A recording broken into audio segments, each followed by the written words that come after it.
Morning friends, GST platform के YouTube channel में आप सभी का स्वागत है। जी हाँ फ्रेंड्स, जीएसटीआर 1 के अंदर जो नवंबर 20 की रिटर्न फाइल होनी है उसके अंदर एक बहुत बड़ी रिलैक्सेशन आप लोगों को दी गई है। क्या है रिलैक्सेशन और किस तरीके से आप इसका बेनिफिट ले सकते हैं, ये समझना बेहद जरूरी है।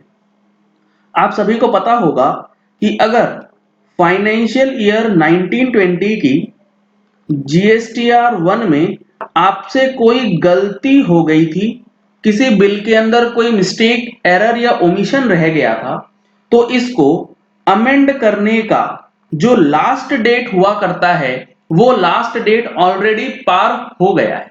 लास्ट डेट इसका क्या रहता है? लास्ट डेट रहता है सितंबर 20 की, जो जीएसटीआर 3B की फाइलिंग डेट है वो, और वो एक्चुअल फाइलिंग डेट तो ऑलरेडी निकल चुकी है जो कि ड्यू डेट रहती है। लेट सपोज आपने सितंबर महीने की जीएसटीआर 3B फाइल कर दी है, तो एज पर एक्ट अब आप जीएसटीआर 1 अमेंड नहीं कर पाएंगे, लेकिन पोर्टल आपको जीएसटीआर 1 अमेंडमेंट करने का ऑप्शन फॉर फाइनेंशियल ईयर 1920 जो है अभी भी प्रोवाइड कर रहा है। प्रैक्टिकली पोर्टल पे कहां पे ऑप्शन आता है वो दिखाने वाला हूं, उसके बाद जो हमारा एक्ट है सेक्शन 37 वो कहता है वो भी समझेंगे। इसके साथ ही साथ एक कंफ्यूजन काफी लोगों को आ रही है कि फाइनेंशियल ईयर 1920 से रिलेटेड कोई एक क्रेडिट नोट है, तो क्या अब इसे सितंबर महीने के बाद अपलोड करने से हो जाएगा टैक्स एडजस्टमेंट?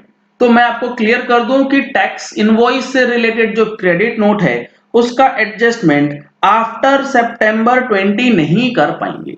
इसका मतलब ये होता है, एक तो है कि क्रेडिट नोट अपलोड कर सकते हैं या नहीं। अपलोड तो कर सकते हैं, अपलोड तो पोर्टल ले लेगा, लेकिन एज पर एक्ट टैक्स की एडजस्टमेंट जो है वो नहीं हो पाएगी। टैक्स एडजस्टमेंट करना और क्रेडिट नोट को अपलोड करना दो अलग अलग चीजें होती हैं।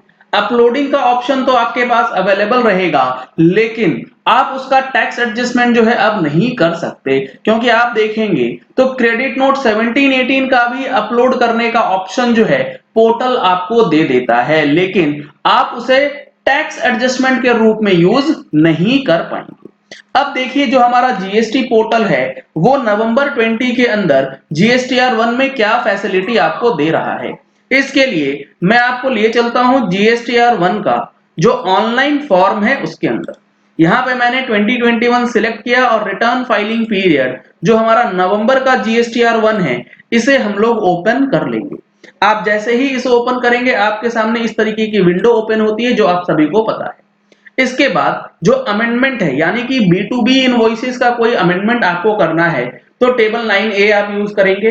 टेबल 9A यूज करेंगे तो आप यहां पर देख पाएंगे कि फाइनेंशियल ईयर 1920 और फाइनेंशियल ईयर 2021 दोनों ही ईयर का ऑप्शन जो है वो आपको अवेलेबल करवाया जा रहा है। दैट मींस 1920 का कोई भी इनवॉइस या उसकी कोई भी गलती अगर हो गई है तो आप नवंबर 20 की जीएसटीआर 1 में भी उसे अमेंड कर पाएंगे। अक्टूबर में भी ये ऑप्शन दिया गया था, नवंबर में भी ये ऑप्शन आपको अवेलेबल करवा दिया गया है।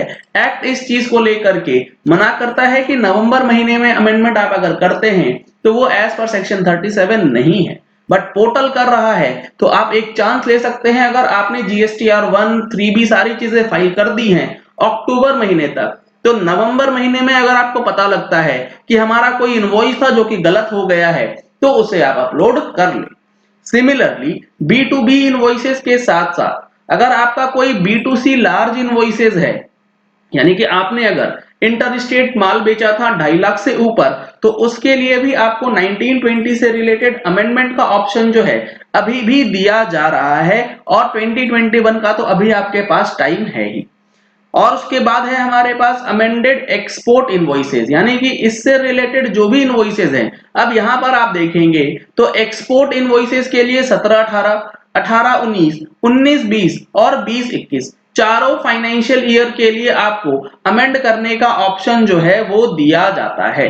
तो B2B इनवॉइस जो है 19-20, 20-21 और एक्सपोर्ट इनवॉइसेस किसी भी पीरियड का हो वो अमेंडमेंट आप अभी भी कर सकते हैं।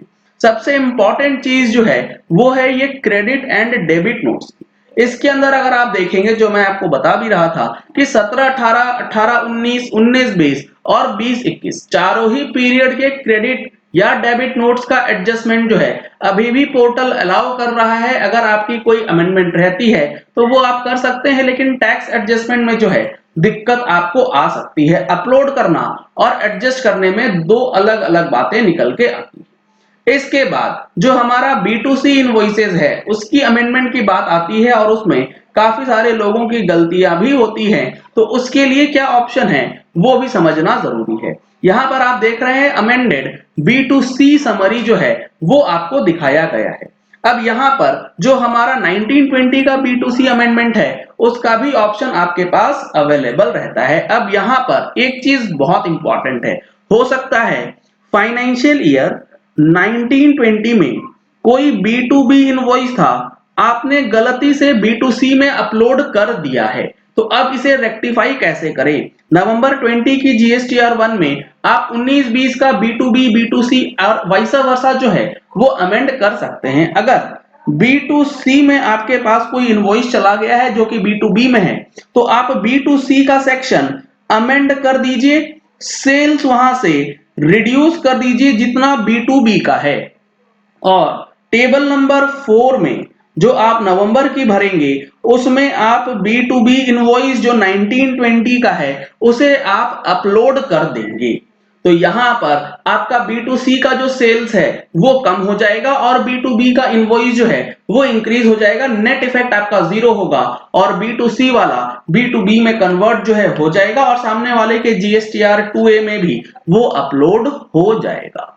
तो ये एक काफी बड़ी रिलैक्सेशन दी गई है नवंबर महीने की GSTR 1 के अंदर। आपका अगर कोई गलती था 19-20 का, उसे रेक्टिफाई करने के लिए। और जी हाँ फ्रेंड्स, अगर आपने अभी तक हमारी जो मंथली टैक्स मैगजीन निकाली जाती है उसको अगर सब्सक्राइब नहीं कराया है तो आप इसे सब्सक्राइब करा सकते हैं। सब्सक्रिप्शन के लिए आपको नंबर्स स्क्रीन पे दिए जा रहे हैं, इन नंबर्स पे कॉल करके आप अपनी सब्सक्रिप्शन कंफर्म कर सकते हैं। हिंदी और इंग्लिश दो लैंग्वेजेस में आपको मैगजीन जो है वो प्रोवाइड की जाती है, including all the tax related updates जो कि हर महीने आती है। नवंबर महीने का एडिशन हमारा 3 से 4 दिनों में फाइनल हो जाएगा। 6 से 7 तारीख तक आपको ईमेल पे भेज दिया जाएगा और आपके फिजिकल कॉपीज अगर आप ऑप्ट करते हैं तो वो 10 से 12 तारीख तक आपको रिसीव हो जाना चाहिए। चलिए इस वीडियो को यही एंड करते हैं। आशा करते हैं कि आपको ये वीडियो पसंद आया होगा। अगर आपको ये वीडियो पसंद आया तो इस वीडियो को लाइक और शेयर करना मत भूलिएगा ताकि मैक्सिमम लोगों तक ये इंफॉर्मेशन पहुंच जाए कि GSTR 1 के अंदर जो नवंबर का महीना है उसके अंदर क्या रिलैक्सेशन दिया गया है और उसका बेनिफिट अब आप कैसे ले सकते हैं। अगर आपने हमारे चैनल पे फर्स्ट टाइम ट्यून इन किया है तो चैनल को सब्सक्राइब करने के लिए नीचे दिया गया रेड कलर का सब्सक्राइब बटन प्रेस कर लीजिएगा। साथ में जो बेल आइकन है उसे जरूर प्रेस कीजिएगा ताकि जैसे ही कोई नई वीडियो अपलोड हो आप तक उसकी इंफॉर्मेशन इंस्टेंटली पहुंच जाए। Thank you and have a nice day.